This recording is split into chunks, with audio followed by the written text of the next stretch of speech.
चीन ने अमेरिका के 22 करोड़ वोटरों का डेटा चुराया। ट्रंप का दावा कि 2020 के राष्ट्रपति चुनाव में हुई थी धांधली। वाशिंगटन।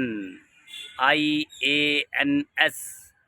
राष्ट्रपति डोनाल्ड ट्रंप ने चीन पर अमेरिकी चुनाव में दखल देने के लिए बड़े पैमाने पर अभियान जीरो पॉइंट चलाने का आरोप लगाया।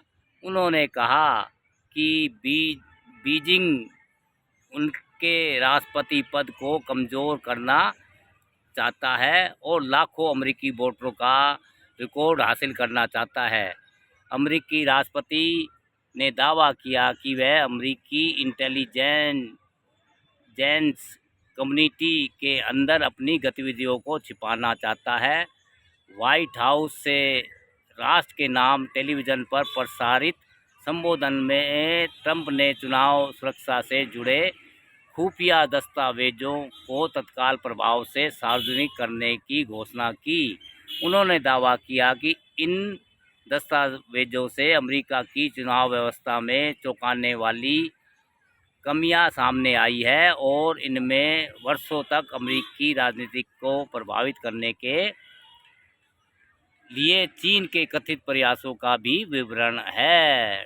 ट्रंप ने कहा कि पीपुल्स रिपब्लिकन ऑफ चाइना ने चुनावी डेटा में इतिहास की सबसे बड़ी सेंध लगाई, जिसके परिणामस्वरूप चीन ने अवैध रूप से 22 करोड़ अमेरिकी मतदाताओं की फाइलें हासिल कर ली।